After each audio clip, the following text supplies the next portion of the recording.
Yeah, I think it's to be determined, but I do think it's a great valid point. I think a lot of these teams are still trying to figure it out. To be honest with you, we've got 17 guys active that are on scholarship. So obviously we can't play 17 guys. There's only 5 guys on the court. So we're going to redshirt some guys. We've already done that with Colin Gurley, Michael Lucarati, and Josh Irwin. So that takes us down to 14.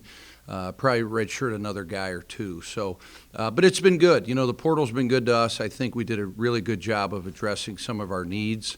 You have to adapt to it. It's certainly not going anywhere. So I think it's a positive for the student athlete, but I do think it's going to take a little time to get used to as far as the fans, because they are going to see a lot of new faces. But it's been good for us. Know what you lost. What did you gain through the transfer process? Yeah, I think we gained quite a few guys. You start with Dwayne Cohill and Tevin Ollison. Those are 2 guys that we're going to rely on, pretty heavily. 2 really good guards. Both guys are older, been around college basketball for a long time.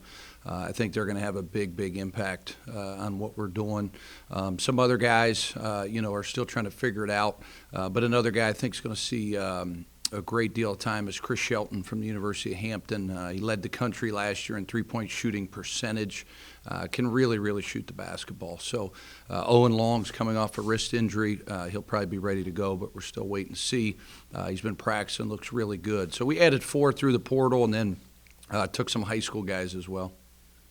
Obviously, I know you don't put it on the preseason rankings, and I think a lot of the people that vote in those things just don't know what you have, because there's so many kids coming and going in all these different programs. Do you think this is a team that can surprise some people this year, just based on what you've seen so far in practice? Well, I think it starts with our 3 returning guys, Shamar, Mike, and Garrett. Those 3 kids have been great. Jameer and Daniel Agoro have been really, steady. I would say those 5 guys are kind of the pulse, kind of the leaders of the pack. They've been great. So you're going to rely on those guys. They've played a lot of minutes for us here at Youngstown. They've done a great job so far. But as far as the rankings, I think it's you're spot on. 1 through 12, this league is so much improved in my time here. I think this league is going to be really competitive. I think there's so many teams that can win it. I think there's so many teams that are going to have great seasons, because a lot of these teams have great players that are coming back, at their university.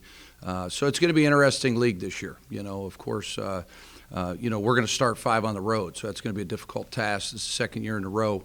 Last year we went 8 out of 10 on the road to start. This year we're going the first 5, so that's 13 out of our last 15 games in the Horizon League. We started on the road, so it's a difficult task. But we have a just us mentality. Our players and our managers and our coaches truly believe in one another. We've got great chemistry, so we're going to have to be good early. I think we've got to get fans inside the Beagley Center. We've got 6 non-league games at home. We only play 9 this year. We're going to play 22 league games. So around here, it's been, our thought process is basketball doesn't start till December. We've got to get fans in this building early, create an environment. We've met with a lot of the students here on campus. We have a student section for the first time in a long time. So I think it's going to be exciting inside the Beagley, and we got to get people here early. Starting on the 19th, we're going to host an MTE that we're really excited about. Starting with Penn State. So obviously these kids come here to compete in the Horizon League, but they also come here to have these opportunities to play on that kind of stage. Yeah, I think it's neat. Power 5, first-year head coach. I know of Micah, don't know him personally, but great coach. I thought it was an awesome hire. I think it shows that assistants are going to be hired for head jobs. The days have kind of changed. This guy spent time in the NBA, spent time with Brad Stevens, Matt Painter. He's certainly ready for the job. I think there'll be a lot of excitement up there in Happy Valley, first game of the year. But, we've got a lot of guys who played in every venue. Our first year we played 4 bye games. I think our second year we played 3. Every year we've played Power 5, so it's nothing new for us. You mentioned the number of guys on the roster, Coach. You like the rotations that you can play coming into this season before you truly feel maybe you can settle on 8 to 10. But you like your rotations right now? Different. Yeah, Shemini, I think you'll figure out a little bit more as the season goes. But I certainly think we have some different type of lineups. We can play small, we can play big. you know, a lot of our freshmen last year got a lot of time as well. But I think one thing we're all forgetting about is we've never played, some of these guys have never played in front of fans. You know, we got half our roster have never played in front of fans. It's hard to believe. You don't really think about that as a coach. So that's going to take some time to get used to. But I do like our rotation. I think we'll play 9 or 10 guys, you know, Wednesday night. We'll see how that rotation works out. And, you know, we may add or subtract from that. But, you know we got 3 starters back. And from there, I think it's kind of, you know, a lot of anticipation to see how guys react in certain situations. Everyone talked about, at least, you know, G and Michael, about how much better you shoot the ball. Has that been the biggest, maybe not surprised, but was that your biggest emphasis in the offseason to improve the shooting on this team? I think so. I think defense also, you know, we've done some things strategically to try to change up, you know, our defense, you know, that side of the ball. I think we've done a great job of buying into that. Now we got to go out and execute the game plan. But certainly, you know, you get 2 scrimmages, you get a whole summer with these guys, you get a little bit of time to work with them in the off season. We were 12th in the league in 3-point shooting percentage last year. So we wanted to address that with our returning guys. Certainly want to shoot the ball better. I think they are.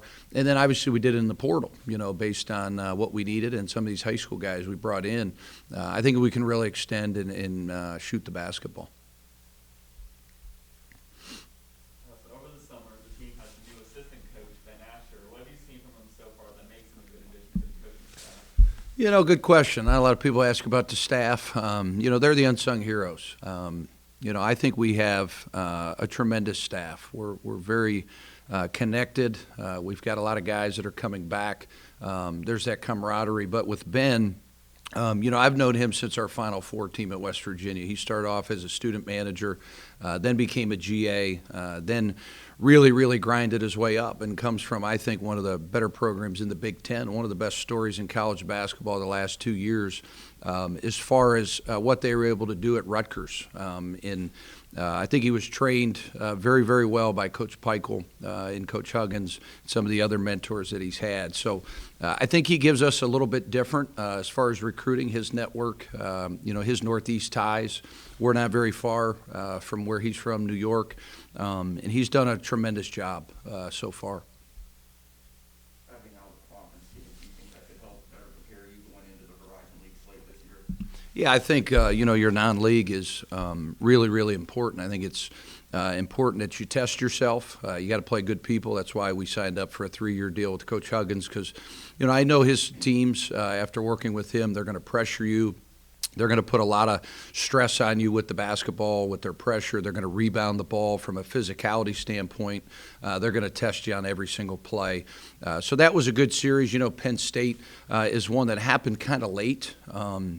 You know, one of the nice things about our athletic department, and I really think the Horizon League, we're putting a big emphasis on non-conference scheduling. You know, we've been very strategic through the athletic department, and our, you know, obviously my boss, Ron Strollo, is on all those committees, and it's about putting your guys in a good position.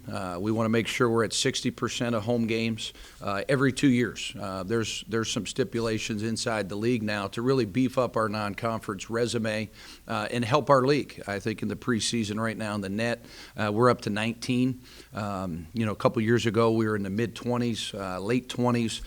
So I think that shows you how much better our league's gotten. I think our league will do tremendous in the non-conference from top to bottom. I think you'll see this league get a lot of wins in the month of November. And then certainly now playing 22 league games, you got to be ready to go in early December because now you're playing league games earlier than you ever have here in Youngstown. So I like our schedule. You know, we're able to host a 3-day tournament.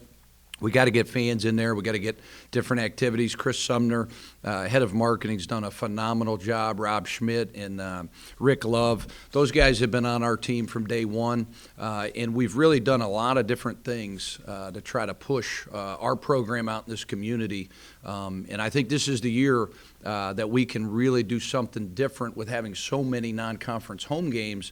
We've just got to get the fans in the building earlier, not in late December, you know, or after Christmas time. We got to get people thinking in Youngstown hoops right now in November because we got a lot of games.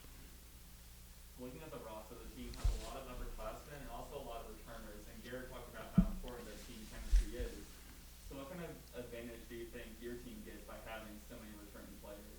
I would think our chemistry is as good as anybody in the country. We've done a lot of different things to try to bring this group together with so many new players. Took a team retreat for a couple days. Paintballing, bowling, team meals. We've hired a performance coach that works with us once a week. He works with a lot of NBA teams and professional athletes, really to try to make sure that our mental side of things are on point. So I think G's 100% right, but they've really driven that home. Mike and Garrett and Jameer and Daniel have done a phenomenal job of mentoring these guys, being a big brother. And I think those guys will tell you, I think it's the most connected our group has been heading into a season, which is good. You want that.